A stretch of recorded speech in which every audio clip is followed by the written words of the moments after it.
Atlantic federation of India ഏർപ്പെടുത്തിയ സമഗ്ര സംഭാവനയ്ക്കുള്ള പ്രഥമ പുരസ്കാരത്തിന് അർഹരായവർ ആരൊക്കെ? PT. Usha, Anju Bobby George.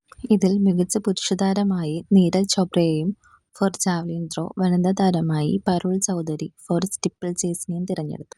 PT. Usha നിലവിൽ ഇന്ത്യൻ ഒളിമ്പിക് അസോസിയേഷന്റെ ആദ്യത്തെ വനിതാ പ്രസിഡന്റായി സേവനമനുഷ്ഠിക്കുന്നു.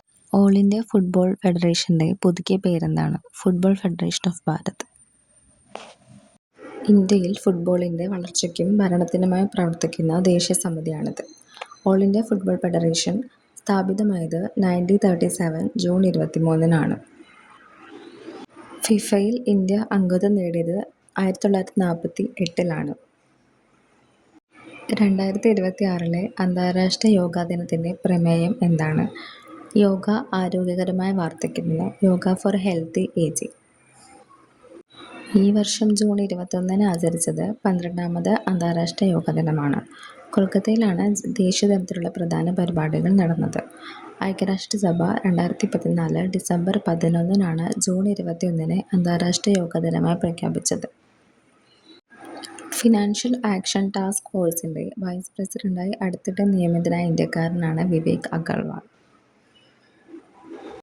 2026 ജൂലൈ മുതൽ 2027 ജൂൺ വരെയുള്ള കാലയളവിലേക്കാണ് ഇന്ത്യ ആദ്യമായി FATF വൈസ് പ്രസിഡന്റ് സ്ഥാനത്തേക്ക് തിരഞ്ഞെടുക്കപ്പെട്ടത്. FATFന്റെ ആസ്ഥാനം ഫ്രാൻസിലെ പാരീസ് ആണ്. കള്ളപ്പണം വെളുപ്പിക്കൽ, ഭീകരവാദത്തിന് ധനസഹായം നൽകൽ തുടങ്ങിയവ തടയുന്നതിനുള്ള അന്താരാഷ്ട്ര നിരീക്ഷണ ഏജൻസിയാണിത്.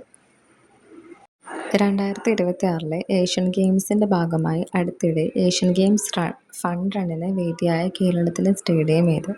Kerala university stadium, Thiruvananthapuram.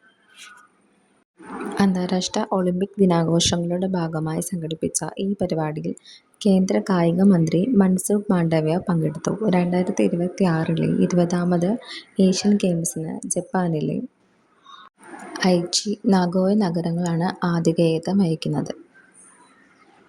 കായികക്ഷമത പ്രോത്സാഹിപ്പിക്കുന്നതിനും ഏഷ്യൻ ഗെയിംസിനെക്കുറിച്ച് പൊതുജനങ്ങൾക്കിടയിൽ അവബോധം സൃഷ്ടിക്കുന്നതിനുമായി ഒളിമ്പിക് കൗൺസിൽ ഓഫ് ഏഷ്യയാണ് ഇത്തരം റണ്ണുകൾ സംഘടിപ്പിക്കുന്നത്. അപ്പോൾ ഇത്രയേ ഉള്ളൂ. വീഡിയോ ഇഷ്ടമായാൽ ലൈക്ക് ചെയ്യാനും സപ്പോർട്ട് ചെയ്യാനും മറക്കരുത്.